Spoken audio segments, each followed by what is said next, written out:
Elena tenía 54 años y hacía tiempo que había dejado de mirarse al espejo. No porque no le importara su aspecto, sino porque había aprendido, despacio y sin darse cuenta, que su reflejo no le devolvía nada que mereciera la pena mirar. Eso te pasa cuando llevas años siendo invisible. Su marido Javier se levantaba cada mañana, desayunaba lo que ella había preparado, cogía las llaves y se iba sin mirarla, sin tocarla. Sin preguntarle cómo estaba, como si Elena fuera parte del mobiliario. Como si formara parte de la casa igual que la cafetera o las sillas. Necesaria para el funcionamiento. Invisible para todo lo demás. La menopausia había llegado 3 años antes sin avisar. Los sofocos a las 3 de la madrugada. El cuerpo cambiando sin pedirle permiso. La piel distinta, el humor distinto, el sueño roto en pedazos. Y Javier que dormía al otro lado de la cama como si hubiera un océano entre los dos. Hacía 2 años que no la tocaba. Elena había intentado hablar con él. Una vez. 2. 3. Javier decía que estaba cansado. Que el trabajo. Que ya. Que no era el momento. Siempre había un motivo. Siempre había algo más urgente que ella. Así que Elena aprendió a no pedir. A no esperar. A llenar el silencio con rutinas. La compra, la colada, la cena, el sofá, la cama. Un día detrás de otro, todos iguales, todos grises. Hasta que llegó aquel martes de octubre. Elena salió a caminar porque el médico le había dicho que el ejercicio ayudaba con los sofocos. No tenía ganas. Nunca tenía ganas de nada últimamente. Pero se puso las zapatillas, cogió el abrigo verde que hacía años que no se ponía porque Javier le había dicho una vez que le hacía gorda, y salió a la calle. Llevaba 20 minutos caminando cuando empezó a llover. Corrió a refugiarse bajo los soportales de la plaza y se quedó quieta, mirando la lluvia, pensando en nada y en todo a la vez. Fue entonces cuando lo vio. Estaba apoyado en la columna de al lado. Unos 58 años, abrigo gris, el pelo entrecano mojado por la lluvia que no había conseguido esquivar del todo. Tenía una forma de estar quieto que Elena no supo explicarse. Como alguien que no necesita moverse para ocupar el espacio, la miró, no de reojo, no de pasada, la miró directamente con una media sonrisa tranquila, sin prisa como si tuviera todo el tiempo del mundo. ¿Cuánto tiempo llevaba sin que alguien la mirara así? Elena apartó la mirada. Le pareció que el corazón le hacía algo raro. Algo que no recordaba haber sentido en mucho tiempo. Menuda lluvia, dijo él. Voz tranquila.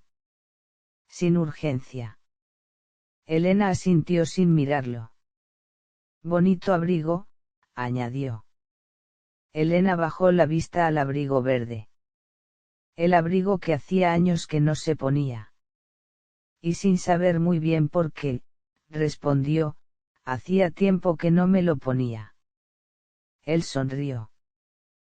Pues ha sido una buena decisión. Estuvieron 20 minutos hablando mientras esperaban que escampara. Él se llamaba Marcos. Vivía en Huesca desde hacía 2 años, después de un divorcio que describió sin dramatismo, como quien habla del tiempo.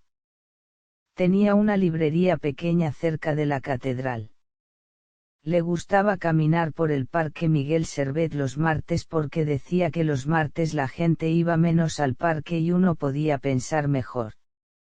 Elena no recordaba la última vez que había tenido una conversación así.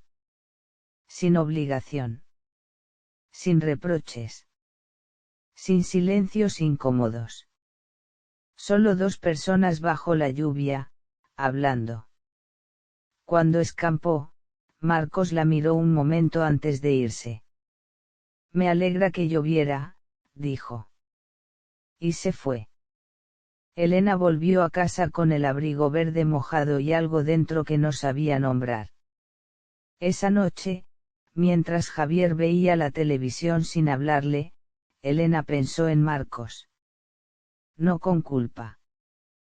Con algo más parecido al asombro. El asombro de descubrir que seguía siendo capaz de sentir algo. Que su cuerpo, ese cuerpo que la menopausia había ido cambiando, que Javier había ido ignorando, todavía era capaz de ponerse en alerta por una mirada. Que seguía siendo una mujer. Al día siguiente se levantó y se miró al espejo. No para buscar defectos. Solo para mirarse.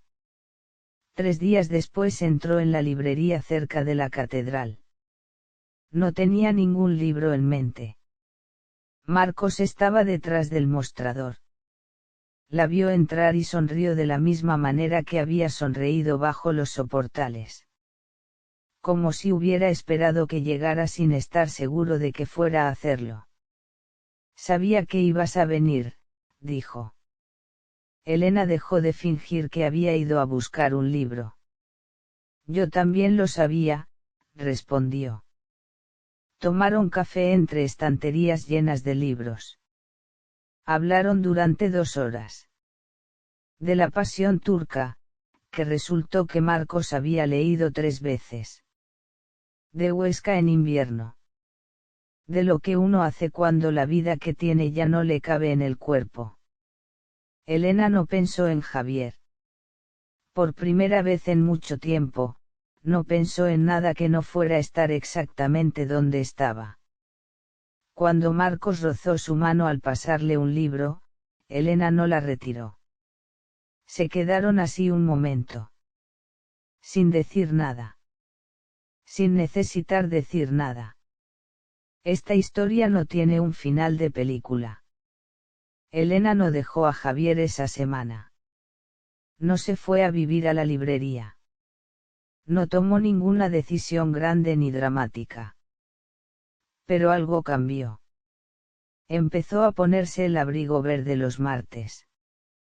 Empezó a mirarse al espejo por las mañanas. Empezó a recordar que antes de ser la mujer de Javier, antes de ser madre, antes de ser invisible, había sido ella, y que ella seguía estando ahí. Esperándose. Los martes por la mañana, en el Parque Miguel Servet de Huesca, hay una mujer con un abrigo verde que camina despacio. Levanta la cabeza cuando camina. Sonríe a veces sin motivo aparente. Y si la miras, te devuelve la mirada. Como alguien que sabe exactamente quién es. Para todas las mujeres invisibles. Ya os vemos. Nunca es tarde para que alguien te vea. Empieza por verte tú.